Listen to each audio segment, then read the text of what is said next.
I can also confirm today that I have reasonable grounds to believe, on the basis of evidence collected and examined by my office, that Israeli Prime Minister Benjamin Netanyahu and Minister of Defense Yoav Gallant bear criminal responsibility for the following international crimes committed on the territory of the State of Palestine from at least the 8th of October 2023. The crimes include starvation of civilians as a method of warfare, willfully causing great suffering, serious injury to body or health or cruel treatment, willful killing or murder, and intentionally directing attacks against a civilian population, as well as crimes against humanity of extermination and/or murder, persecution, and allegations of crimes of committing other inhumane acts. It's alleged that these crimes were committed in the context of the ongoing armed conflict and as part of a widespread and systematic attack against the civilian population of Gaza pursuant to a state policy. Unfortunately, these crimes continue to this day. My office submits that these individuals, through a common plan, have systematically deprived the civilian population of Gaza of objects indispensable to human survival. We have reached that conclusion based upon interviews with survivors, many eyewitnesses, experts, from satellite imagery, statements from Israeli officials, including the 2 individuals subject to the present application, as well as based upon several hundred authenticated videos, photographs, and audio recordings, many of which were taken and shared by victims and eyewitnesses themselves. This systematic deprivation resulted from a decision to impose a total siege on Gaza by completely closing the 3 border crossing points, Rafah, Kerem Shalom, and Erez, for extended periods of time, and by arbitrarily restricting the transportation of essential supplies, including food and medicine, through the border crossings after they were reopened. The siege, the total siege, also involved cutting off cross-border water pipelines from Israel to Gaza, which is the principal source of clean water for the population in Gaza. It was cut off for prolonged periods beginning on the 9th of October 2023, and it was accompanied by the cutting off or hindering of electricity supplies to Gaza from the 8th of October 2023 until today.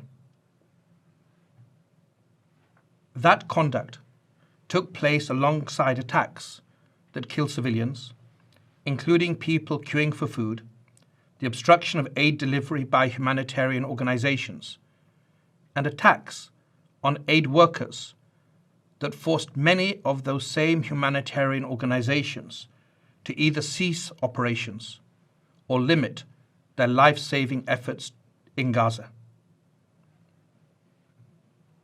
The tragic effect of the use of starvation as a method of warfare against Gaza's civilian population is acute, it's visible, and it's widely known, and it's confirmed by multiple witnesses and victims, including local and foreign medical doctors. That starvation has caused and continues to cause deaths, malnutrition, dehydration, and profound suffering among the population. Famine is already present in some areas of Gaza, and it is imminent in others. My office charges Netanyahu and Gallant as co-perpetrators and as superiors in the commission of these alleged crimes. Israel, like all states, has the right to defend its population. It has every right to ensure the return of hostages that have been criminally and callously taken.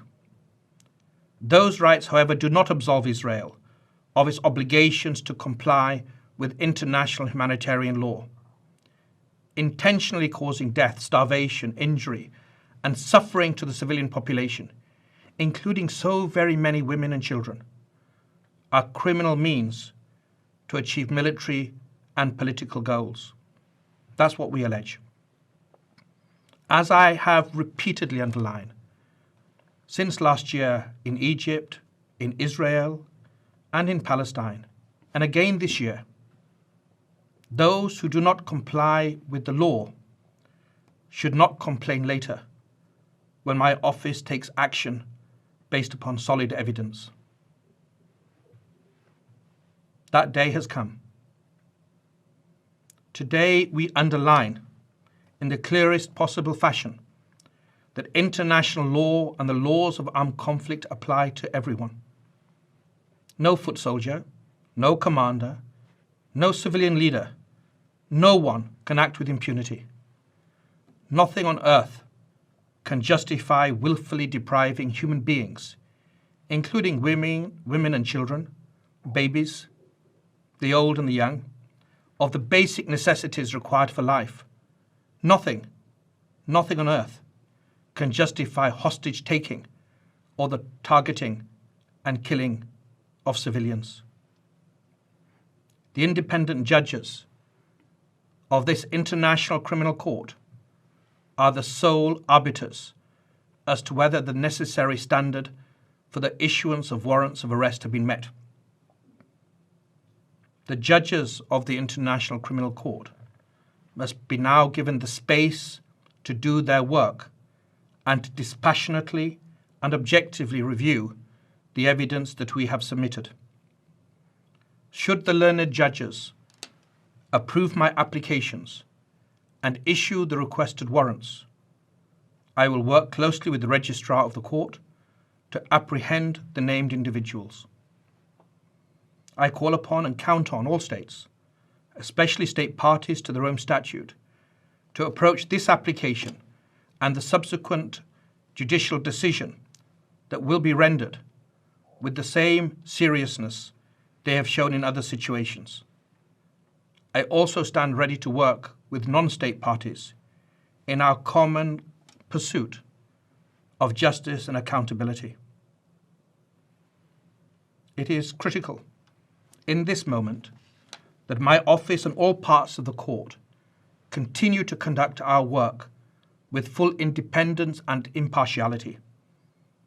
And I insist that all attempts to impede, to intimidate, or to improperly influence the officials of this court cease immediately. My office will not hesitate to act pursuant to the provisions of Article 70 of the Rome Statute if such conduct continues and persists.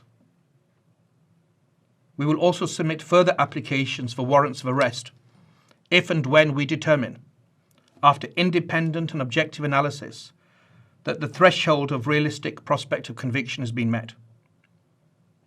My office is advancing multiple and interconnected additional lines of inquiry, including concerning reports of sexual violence during the 7th of October attacks in Israel and in relation to the large-scale bombing that has caused and continues to cause so many civilian deaths and injuries and so much suffering in Gaza.